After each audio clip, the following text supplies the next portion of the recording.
welcome back to my channel. Today we're doing another book review as seen on TikTok, and the book we're doing today is The 7 Husbands of Evelyn Hugo. Woo!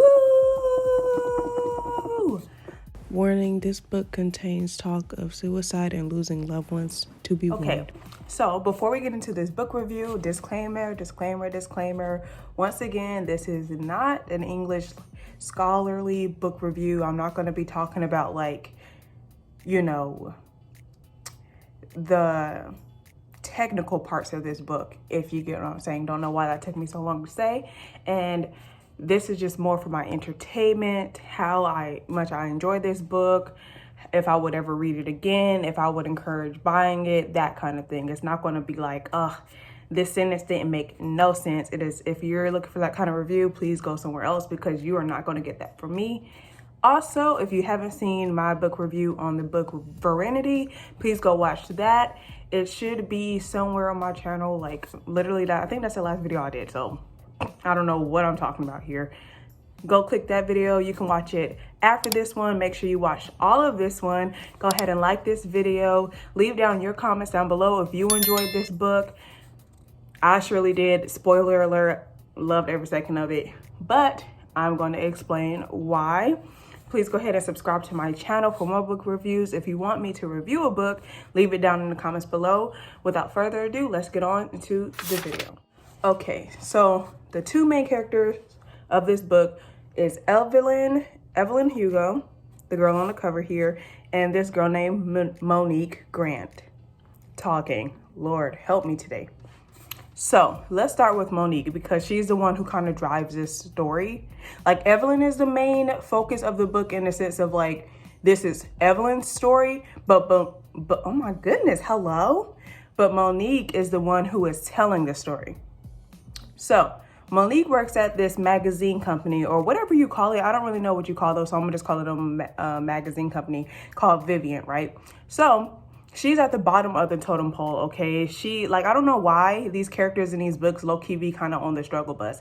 Like, Monique is a little bit more successful than Lowen was in VERITY, but she's still at the bottom of the totem pole at this magazine company. She has written small stories. That's all she kind of writes. And one day she gets a call from her boss to meet her in the office. And she's like, hey, Evelyn Hugo, she's having this huge auction for her dresses. And she wants the story of her dresses to be in our magazine. Now, this is a huge deal because Evelyn was a huge name in Hollywood, okay? She was a huge actress. I don't know in what year. I'm not gonna mess it up. So she was just a huge actress, okay? When she was younger, did a lot of movies where her name was everywhere, especially because she was always remarrying. Hence the title of this book, The 7 Husbands of Evelyn Hugo. So her name was always in the paper. People were always in her business because she was hopping from man to man, okay? So the fact that she wants this story to be in VEVELYN is a very huge deal. But the only catch is she will only do the story with VEVELYN if Monique is the one who is interviewing her and the one who writes the story. Monique is shocked because she's like, I don't know why you want me to write this story because I am at the bottom of the totem pole. I've only written small stories. How does she even know I exist? So she's shocked, but she accepts the offer. Now, the boss is like, look, now, who cares about these dresses? We need you to get to the bottom of her 7 husbands. We need to get her to talk about that. So you do some finessing and get her to talk about that. And Monique's like, okay, I'm up for the job. Now, so that's how Monique and Evelyn get acquainted. Now, let's talk a little bit more, some more about Monique. Monique, I wouldn't say she's on the struggle bus as far as like financially or anything like that, but her life is kind of lackluster. Like, she just got divorced. I know, how sad. She got divorced. She's mixed, which is great. I don't know, like, I'm not putting those like in the same category as like awful, but she's also mixed, so she's had struggles with that. She talks about that a little bit at the beginning, not like in full detail, but she just talks about her experience a little bit. So she's a mixed girl who is divorced and her dad is dead. He's dead, folks. he is dead. That is awful. So, you know, her and her mom are really, really close. They've been dealing with the death of her father. And apparently her dad died due to drunk driving. That is very important and it comes back later. So she's been dealing with that. That's pretty much the summary of the book that you need to know as far as like going forward, right? So this book is set up into the husbands of Evelyn Hugo. So it starts with her first husband all the way down to her last husband. And it gives the truth behind each husband, the like things that happen behind closed doors that nobody got to know. And I think that is what I love most about this book. So when I first read the first section, which was on her first husband, I believe it was on her, I don't know, let me look real fast. Her first husband was Ernie Diaz. And it's called Poor Ernie Diaz. That's the first section of this book. When I read that section, I was like, oh, okay, I see where this book is going. I see how it is set up. And I was praying that it was not going to be another situation like in VERITY. If y'all remember me saying, I said I hated how in the manuscript, it was really, really good and I loved reading it. And then it would take us away from the manuscript to take us back into reality. And we would be in reality for so long. But I honestly did not care about that part of the book. I just wanted to go back in the manuscript. So when I realized the book was going to be in sections of the husbands, I was like, okay, Lord, I pray that it does not spend too much time on Monique's life. Because honestly, at the beginning of the book, we get everything we need to know about her. So there's no reason for us to keep going back and forth into her life. Thankfully, this book does not do that at all. No. After each section, there's like a tiny portion where Monique and Evelyn talk about what Evelyn just said. And then it goes right back into the next section. And then it's the next husband. And it goes like that. So we don't spend too much time on Evelyn and Monique talking too much. And we also don't spend too much time on Monique's life because, you know, she has things going on. Her mom is planning on coming and staying with her for a little bit just to spend some time with her. But we don't get the mom coming and finally arriving at her daughter's house, Monique's house, until like the very end of the book. So that's like, thank goodness. Because I was like, I don't want to read about her and her mom spending time together. Who cares? The book is called The 7 Husbands of Evelyn Hugo, not mommy and daughter time. So I was really hoping that wasn't going to happen, and thankfully it did not. So that's one of the things I really, really, really loved about this book. We also didn't spend too much time on Monique's divorce. That was like very short. I feel like that was like one chapter. So there's that. And then one important thing I forgot to add is the fact that the reason Evelyn wants this story is because she told when she met Monique. Oh my God, talking today is so hard, y'all. Bear with me. But when she met Monique, she told her, look, I do not have much time left. I am dying soon, basically is what she told her. And she said, I want you to write my story and I want you to tell my truth. Exactly how I say it. Don't make no assumptions. Don't ask any questions. Wait until I tell my story. And she really does answer all of Monique's questions as she's telling her story. And there are certain parts where Monique and Evelyn kind of get into it because Monique kind of makes an assumption. And then Evelyn's like, I didn't say that. Like, girl, stop putting words in my mouth, basically. So, spoiler alert, a huge part of Evelyn's identity is that she is bisexual, but no one ever knew that because in the time period that Evelyn was famous, it was like back in the day, that kind of thing was shamed upon. It was like, oh no, like for a normal person, it was most definitely not great, but to be in the industry and trying to get your name out there and trying to be famous, being in the LGBTQ plus community. Did I say that in the right order? Y'all get what I'm saying? That was just a no. There's even a section in the book when it's talking about one of Evelyn's husbands, like she's giving her story. She talks about seeing the like movements and things like that, protests for their rights and to be able to express who they are and things like that. And a lot of that was really resonating with Evelyn because she's having to hide her identity and who she truly, truly loves. Because at the beginning of this book, Monique asks her, like, who was the greatest love of your life since she had so many husbands? And Evelyn's like, we'll get to that. And basically it was this woman. I don't really remember her name. But I loved it. It was so good. Because I think the main thing that I loved about this book is the fact that it kind of feels so realistic. Like, it doesn't feel like fiction. I feel like this is somebody's actual life, and it could be. There could be so many artists out here today, so many famous people who may be hiding their identity or just hiding a part of themselves, and allowing the public to kind of dictate what they do, how they act, and to be able to define who they actually are. Like, the public doesn't give people a chance to tell them who they are. They just kind of tell you. So I feel like this book did a great job of depicting that through fiction. Another thing that I love is that each story was so captivating. Like, oh my gosh, poor Ernie Diaz. And it also goes y'all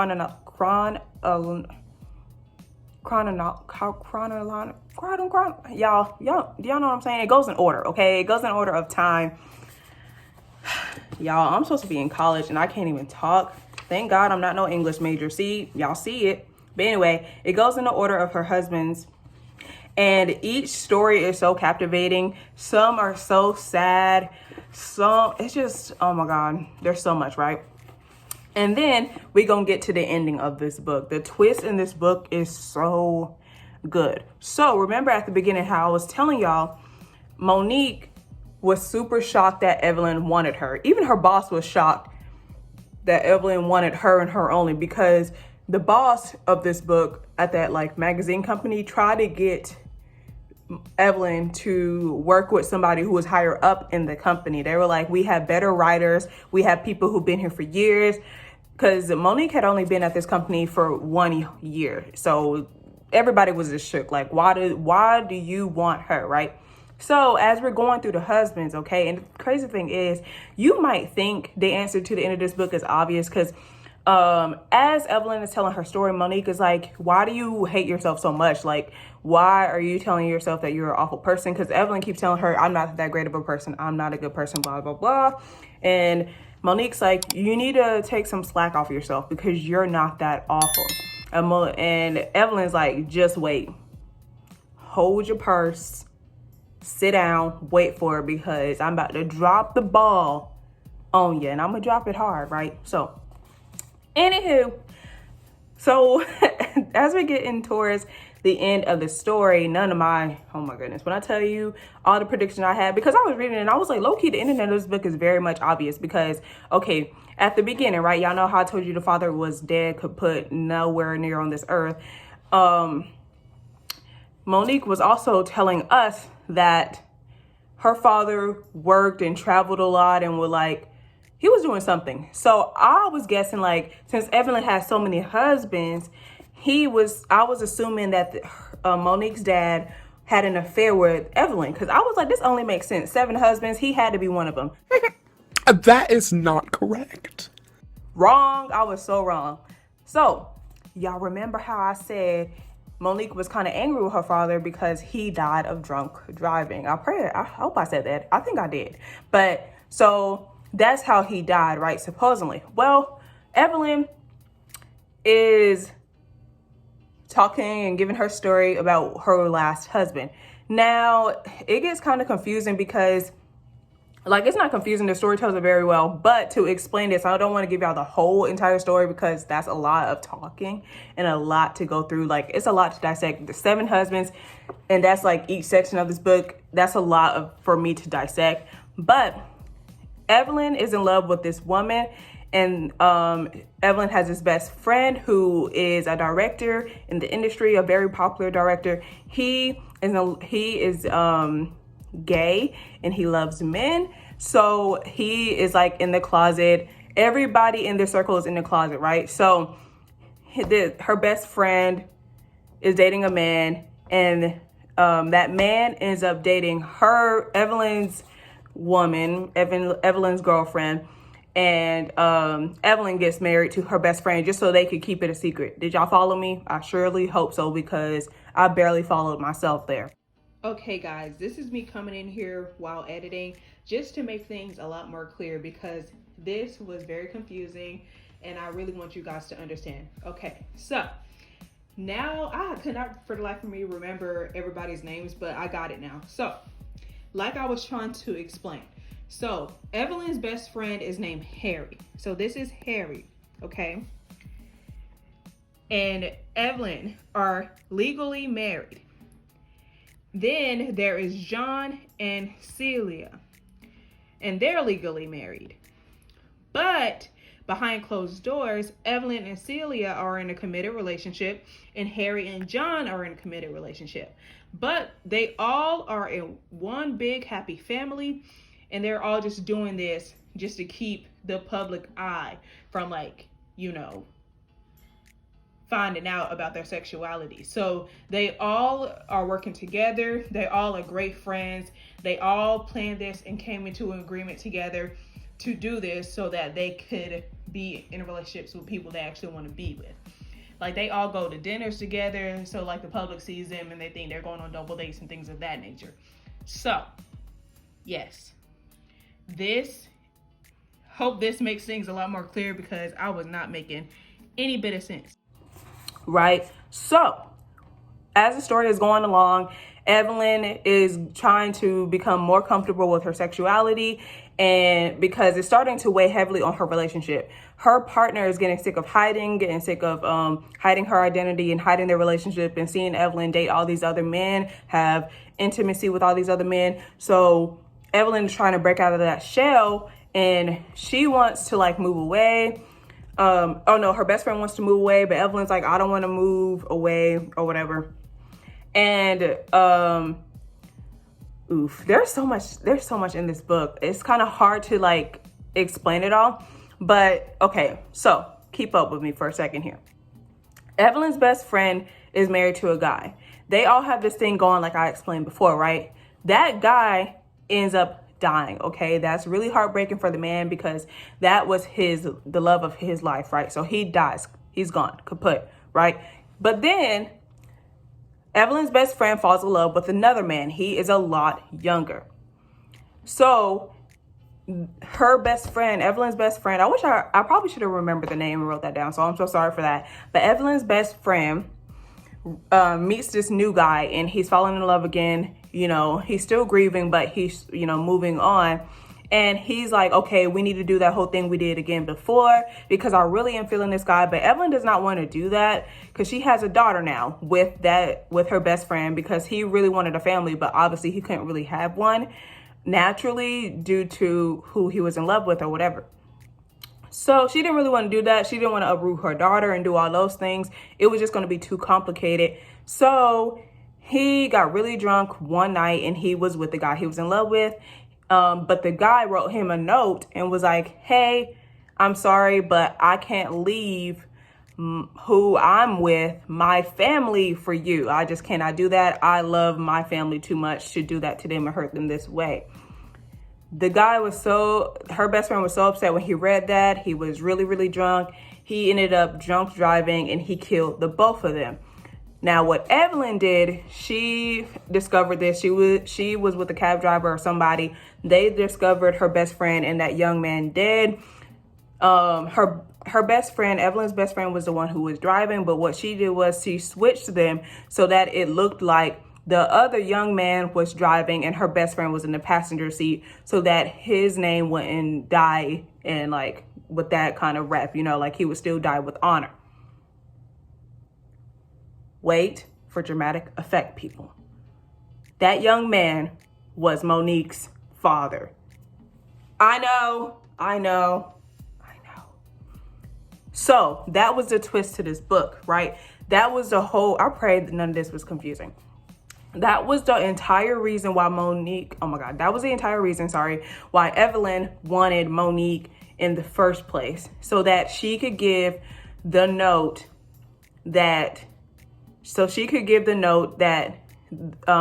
Monique's father was giving to Evelyn's best friend. She wanted Monique to know that her father turned down Evelyn's best friend for his family. She wanted Monique to know that her father really, really loved his family and really, really loved her, and that he did not die for nothing.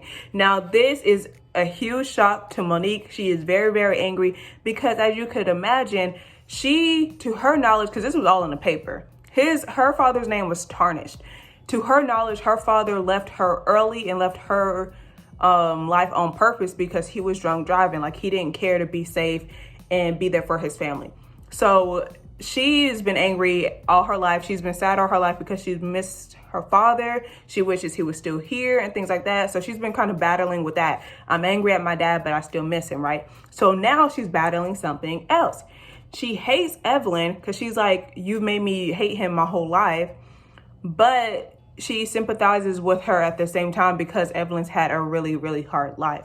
So that's what I really love about this twist, because it's not just like black and white. It's one of those things where you're like, okay, I completely understand both sides here. And it is so great and it's so compelling and it feels so realistic. I cannot stress that enough. This book feels so great. And then, you know, obviously at the end, Monique still feels really, really conflicted about how to feel about how to feel about EVELYN, and EVELYN ends up killing herself. Yeah, that happens because EVELYN wanted to have some control over her life, and that was her decision, because everything else, her whole entire life was out of her control. Like, she couldn't control who she loved. She couldn't control how open she wanted to be. So this was her final thing of control and everything. There were just a lot of other things that I did not say. This video is already really long, and I pray it was like you guys understood everything. There's no way that I could explain this book the way I explained the Verity story. I can't do that. This book is really like, each section would be like one video, so I can't do that. But I pray y'all understood for the most part what happened. You would just have to read it yourself. I most definitely recommend this book. It was so good. There's no part of it that I did not like. And I'm being really, really honest, okay? Because I was very honest in the other one. I loved every second of this book. I was like so touched at certain parts, but not like, and I did feel sad at certain parts, but not to the point of like, because, you know, some things are like really sad to read and you be like, dang, I wish I didn't read that. But it was like sad, but like a good sad, you know, when you're like, wow, this is well written. Like, this is so well written and I love it. TikTok did good with this. This is good. Read it, buy it. It was $17 US and $23 Canadian. But if that's too much for you, I completely understand. Maybe you can find this used on Amazon or something, or find it at your local library. This is great. Okay, there's a lot of things that I left out just because, like I keep saying, it would just be a lot for me to explain, but this book is really, really good. Like I keep saying, it was very captivating. It said things straight to the point, so there was no need to keep going back to it, to keep explaining, to keep throwing it in your face. And also, I didn't mention, but Monique learned a lot from EVELYN. Like, she was able to move on from her husband because she was kind of struggling from that, her ex-husband or whatever. He tried to come back to her and get back together with her, but she was able to be like, no, I don't want to be in something that I am not really into. Like, I don't really love you. And I realized we never really loved each other. And that was something, it was hard for her, but she was happy that she was able to do it. And she realized the only reason she was able to was because of EVELYN. So yes, this book, great. It is so fantastic. And I would surely recommend you read it. I hope you guys like this review. Please leave a like and comment down below some suggestions for me for other books to review. Some suggestions on how you would prefer these book reviews to go, the format you would prefer me to go. Would you prefer me to spend a lot more time telling y'all every inch of the book, like what happened, and then saying what I liked and disliked about it? Or would you prefer me to just say exactly what I liked about the book and what I hated about the book or whatever, and just leave the summary completely out? What would y'all prefer? Let me know down below. Thank y'all for watching, and I'll see you in the next one. Bye.